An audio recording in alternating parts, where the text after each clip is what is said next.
देखिए, अंतर्राष्ट्रीय दबाव जो रशिया पर बनाया जा रहा है, कई मायनों में कभी कभी लगता है ये ढकोसला भर है। अगर वाकई में यूक्रेन की मदद करनी थी तो ऑन ग्राउंड जाकर लड़ाई लड़ते। वो केवल वो फाइनेंशियल एड देने की बात कर रहे हैं, मिलिट्री एड देने की बात कर रहे हैं। कभी कहते हैं हमारे नाटो के सैनिक जितने पड़ोसी मुल्क है वहां पर जाकर तैनात हो गए हैं, लेकिन हासिल क्या है? जंग अगर चलती रही, अगर शांति स्थापित नहीं हो पाए, तो ये जितने ह्यूमन राइट के लिए संस्थान बना रखे हैं, यूनाइटेड नेशन ऑर्गेनाइजेशन है, इन सबका फायदा क्या? मीनाक्षी, आपने बिल्कुल सही सवाल उठाया है। और देखिए, कुछ इश्यूज पहले उठते हैं। पहला इश्यू ये उठता है कि ये जो लड़ाई हो रही है, लड़ाई के कितने तरीके हैं। क्या एक डायरेक्ट वॉरफेयर ही है? दूसरा पहलू लड़ाई का है इनडायरेक्ट वॉरफेयर।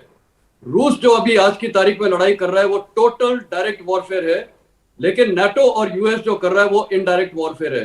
देखिए, सवाल ये उठता है कि आज यूक्रेन की जनता, यूक्रेन की आर्मी, यूक्रेन की टेरिटोरियल फोर्सेस, वो लड़ाई अभी तक इतने दिन तक कैसे कर गई? आज 22वां दिन है। तो कुछ तो उनका, एक तो लीडरशिप अच्छी है, मुराल हाई है, और एक जज्बा जो होता है। क्योंकि देखिए, मैं अफगानिस्तान की भी कई बार तुलना करता हूं। अफगानिस्तान में भी ये हुआ था, लेकिन वहां जिहाद के नाम पे वो लड़े थे अफगानी, और उनको रशियंस को निकाला था। यहां पर जो लड़ाई है ये जिहाद के नाम पे नहीं है। यहां पर लड़ाई है देश की आजादी का, इंडिपेंडेंस का, सॉवरेनिटी का, इसके, और जो अभी जज्बा है, जो एक सोल्जर है, जो कॉमन सिटीजन है, वो अपनी बिल्डिंग्स, अपने रिहायशी इलाके देख रहे हैं अपने देश को तबाही होते हुए, तो उसका जज्बा और बढ़ेगा, तो ये लड़ाई और चलेगी। तो नाटो और यूएस इनडायरेक्ट सपोर्ट कर रहे हैं, और उसमें देखिए सबसे बड़ी चीज है ये हथियार देने। ये हथियार आ रहे हैं, और वो जो वेस्टर्न देशों से आ रहे हैं। 2700 किलोमीटर का बॉर्डर है, उसको गार्ड करना बहुत मुश्किल है। रूस को वहां बहुत सेना या अपनी पता नहीं क्या लगाना पड़ेगा। और वहां पर एक जो कैर्पेथियन माउंटेन्स हैं, वो माउंटेन्स तकरीबन 150 किलोमीटर इसके पूरी टेरिटरी में है यूक्रेन के। वो आपका वहां पर उनकी ट्रेनिंग, उनको सब कुछ किया जा सकता है, वहां बेसिस बन सकते हैं, और उसका एक्सटेंशन रोमानिया में है और इधर बुल्गारिया में है। तो उस लिहाज से इनडायरेक्ट वॉरफेयर की कोई प्रॉब्लम नहीं है। दूसरा, इकोनॉमिक सैंक्शंस हो रहे हैं, उसका प्रभाव तुरंत नहीं होगा, उसका लॉन्ग टर्म होगा। और फिर एक और लड़ाई है जो है इंफॉर्मेशन वॉरफेयर। आज की तारीख में इंफॉर्मेशन वॉरफेयर जिस प्रकार चल रही है, हकीकत सामने आ रही है। देखिए, हर चीज को हम कोलैटरल डैमेज तो बोल नहीं सकते, कितनी बिल्डिंग्स क्या क्या डिस्ट्रॉय हो रहे हैं। और अगर कोलैटरल डैमेज करेंगे, उसको बोलते हैं, तो क्या इनके पास इतनी सेना है कि हर बिल्डिंग में छिपी हुई है? मैं उसको मानने के लिए तैयार नहीं हूं। तो ये जो कोलैटरल डैमेज हो रहा है, ये बच्चे मर रहे हैं, हॉस्पिटल्स को टारगेट किया जा रहा है, तो इससे भी दुनिया में प्रभाव पड़ता है। तो कहने का मतलब तो देखिए, इन एनी केस रशिया की ही इमेज डाउन होगी।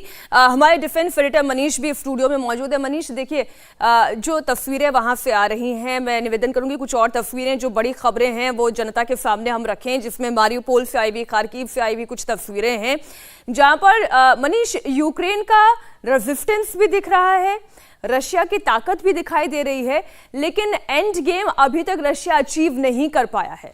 रशिया वो सोच समझ के आगे बढ़ रहा है, और खासतौर पे आप खार्किव, कीव या उसके अलावा जो पूरा ईस्टर्न लाइन है, अगर उसको देखेंगे तो उनकी स्ट्रेटेजी बिल्कुल क्लियर है। इन्वेजन किया, उसके बाद अटैक कर रहे हैं, वहां पे जितने भी सिविलियंस हैं उनको इवैक्यूएट करने के साथ साथ एक पैसेज दे रहे हैं ताकि वो निकलें, और जो वहां के मिलिट्री इंस्टॉलेशन है उनको बिल्कुल टारगेट करें, और यही वो कर रहा है। लेकिन यूक्रेन के पास, क्योंकि एंटी टैंक गाइडेड मिसाइल के तौर पर जेवलिन या एनलॉ ऐसे एंटी टैंक गाइडेड मिसाइल हैं जिसका वो लगातार इस्तेमाल कर रहा है, एम्बुश कर रहा है, और इसी गुरिल्ला वॉरफेयर की वजह से इस समय रशिया को सबसे ज्यादा जूझना पड़ रहा है। चाहे उनके जो मिसाइल्स हैं, उनके जरिए जो उनके फाइटर एयरक्राफ्ट हैं, उनको पूरी तरीके से डाउन किया गया, और यही वजह है कि इस समय 22 दिन हो चुका है, और कहीं से भी यूक्रेन का जो पूरा एरिया है, या फिर जिस तरीके से रशियन फोर्सेस की डोमिनेंस आगे बढ़ती रही, वो पूरी तरह से दिखाई नहीं दे रही है ऑन ग्राउंड। और आपने देखा कि आर्म्ड यूएवी का इस्तेमाल करते हुए उन्होंने टारगेट किया। जनरल जीडी बख्शी हमारे साथ हैं। जनरल साहब, जब ये आप इस तरीके के हालात देखते हैं, तस्वीरें देखते हैं, जिसमें जहां पे एंटी टैंक गाइडेड मिसाइल का इस्तेमाल किया जा रहा है, और रशिया को परेशान करने के लिए उनके जो काफिले हैं उसमें एंटी टैंक माइंस का इस्तेमाल करके लगातार धमाका किया जा रहा है, ये स्ट्रैटेजी कितनी इंपैक्टफुल है रशियंस के मोटिवेशन लेवल को डाउन करने के लिए? देखिए, मैं एक बारी फिर रिटरेट करना चाहता हूं, javelin anti tank guided missile law वगैरह ये हैं, और जो शोल्डर फायर्ड स्टिंगर्स हैं ये डिफेंसिव वेपन है। स्टिंगर 3000 फुट की एल्टीट्यूड तक जो भी चीज़ फ्लाई कर रही है, जहाज़ या अटैक हेलीकॉप्टर वगैरह, उनको गिरा सकता है। लेकिन जो भी जहाज़ शोल्डर फायर्ड सैम एनवेलप के ऊपर उड़ रहे हैं, और इराक की गल्फ वॉर 1 और 2 के बाद से कोई बेवकूफ़ ही है जो इतना नीचे आएगा। जब हम भी कारगिल में नीचे गए थे हमने नुकसान उठाया था, उसके बाद हमने तमाम बॉम्बिंग जो है मिड एल्टीट्यूड हाई एल्टीट्यूड से की थी।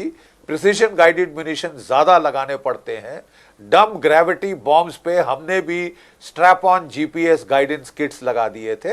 हर चीज़ का तोड़ है कि ये कहना कि साहब केवल लड़ाई हम जेवलिन और स्टिंगर 7 के बूते पे जीत लेंगे, तो बताइए भारत की फौज में कोई 4000 टैंक क्यों है?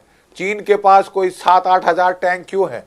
अब लोग बेवकूफ़ तो नहीं है कि वो ऑफेंसिव इंस्ट्रूमेंट रख रहे हैं अपनी फौजों में। अगर लड़ाई केवल स्टिंगर और javelin anti tank guided missile से जीती जा सकती है, इससे एम्बुश करके नुकसान पहुंचाया जा सकता है। वो जो उनकी लॉजिस्टिकल एशलॉन्स हैं उनको अटैक करने की कोशिश कर रहे हैं। मैंने बताया इससे आप लड़ाई को लंबा खींच सकते हैं। अब अभी यहाँ पे लोग कह रहे हैं कि साहब हम अमेरिका के पक्ष में हैं, और अमेरिका कह रहा है कि ये लड़ाई यूक्रेन जीत रहा है। लड़ाई साहब यूक्रेन की राजधानी में हो रही है, तो किस कोने से ये लड़ाई जीती जा रही है? मुझे तो अपनी बेसिक टैक्टिक्स का थोड़ा सा मुझे अब शक पड़ रहा है कि जीत और हार किसे कहा जाता है। इसका मूल्यांकन होगा कि साहब रूस का ऑब्जेक्टिव क्या है। कल आंतनाव, मेजर आंतनाव साहब जो है, जो रूसी यहाँ पे एम्बेसी में अटैची है, वो मेरे से बात कर रहे थे। वो कह रहे थे साहब हमें बड़ा खेद है कि जो रूस का पक्ष है वो तो बिल्कुल रखा ही नहीं जाता, केवल CNN और BBC का एको चेंबर भारतीय मीडिया भी बन रहा है। हमें बड़ा खेद है कि हमारी एक भी जो ऑफिशियल हमने स्टेटमेंट दी है किसी को जो है भारतीय मीडिया पे दर्शाया ही नहीं गया।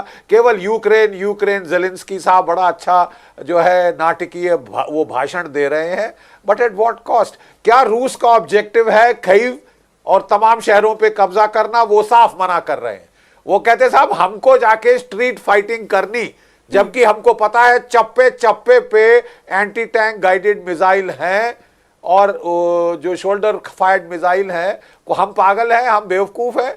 हमने आबादी को अलग करना है, और रिहायशी इलाकों में ये लोग अगर हथियार लगा रहे हैं। बिल्कुल आप ठीक कह रहे हैं जनरल बख्शी। जो मैं आपके बयान से आई कुड मेक आउट, यही समझ में आता है कि रशिया इसलिए अभी तक कीव पे, खार्किव पे पूरी तरीके से कब्जा नहीं कर पाया है, क्योंकि रशिया भी कोलैटरल डैमेज, वहां के लोगों को नुकसान नहीं पहुंचाना चाहता। मैं ये सवाल पूछ रहा हूं जी, is it his aim to occupy Kharkiv? Dayal साहब इसको कुछ ऐड करना चाह रहे हैं। बेसिक पकड़ना था वो डॉनबास में, छोटा सा सर फिर मैं ब्रेक के लिए जाऊंगी। डोनेट्स्क का रीजन, लुहांस्क का रीजन, क्रीमिया उसके पास है। इंडिया टीवी हर वक्त हर जगह डाउनलोड करने के लिए सर्च करें India TV news Google play store या ऐप स्टोर पर।